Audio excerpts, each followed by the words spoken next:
Hello, everyone. Surprise, surprise. The election in Russia is over and Putin won again. That's a shocker. Not.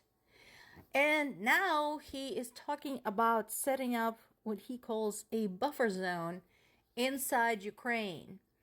So, what does that mean? Basically, he wants to use Ukrainian people in the invaded area as human shields. That's how this translates. I mean, there's a lot of words there talking about what he might or might not do, but that is his goal. And once again, if Ukraine is forced to retreat farther and farther, eventually this buffer zone is going to roll up right to the European borders. Just saying. Of course, multiple sources are saying how this election was completely unfair, how all the numbers are bogus. I agree, they're absolutely right. How this is completely corrupt, blah, blah, blah, blah, blah. How Putin's win cannot be considered legitimate, that all of the numbers were cooked basically in advance, which most likely they were, based on prior experiences, by the way. Usually the numbers reported after the election do not even correspond to the number of registered voters in Russia. So that ought to tell you. So there is just this widely spread condemnation of the election. And my question to you all is, so what? Now what? What are you going to do about this? He doesn't care. He's going to stay in power as long as he wants. And, incidentally, people responsible for trying to overturn elections in other countries, US for example, are still walking free.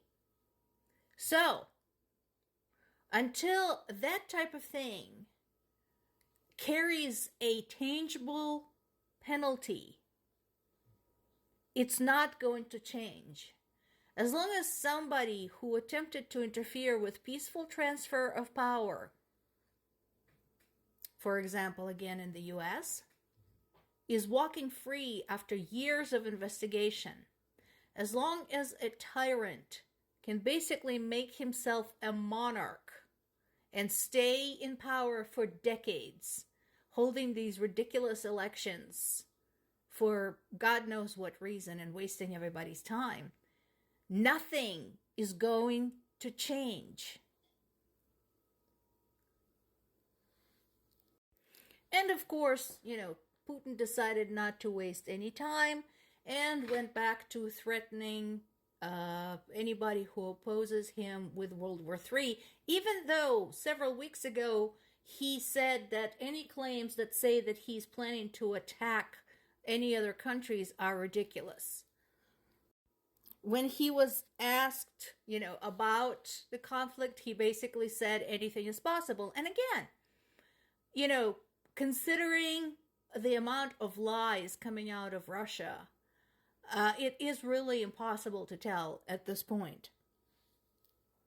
But what we do know is that he is trying to dangle the threat of a nuclear attack out there as an attempt to get the Western allies to stop supporting Ukraine. We did have some good news. As Ukraine continues to do more with less, specifically hitting Russia right in its oil supply and its ability to refine oil and manufacture oil-based products, Europe had committed to increase its support to Ukrainian armed forces by 5 billion euros. Now, this is why this is important. So remember, we talked about some time ago, probably a couple of weeks ago, about the other sum of money, the 50 billion. So this is different from that. Just to clarify once again, because I know there was some confusion about this. The 50 billion EU had committed to Ukraine is not for the war effort. It is not going to be given to Ukraine all at once. It's going to be released sort of piecemeal. And the purpose is to help rebuild Ukrainian cities and help boost Ukrainian economy.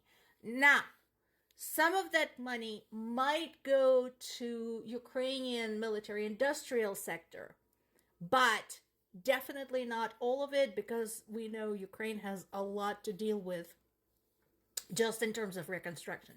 So that's what that money was for, the 50 billion. 5 billion is a tiny amount, in terms of just the war finance. But again, that is better than nothing. And meanwhile, I have folks who live in Ukraine, my parents included, asking me what is going on with the US aid. Why is there no way to work around these radicals who are playing with our lives? And I don't know what to tell them. And I told them, I said, folks, if I were you, I would not hold out too much hope for any aid from the US. Now, if we all get out and vote, we might have some hope after the election.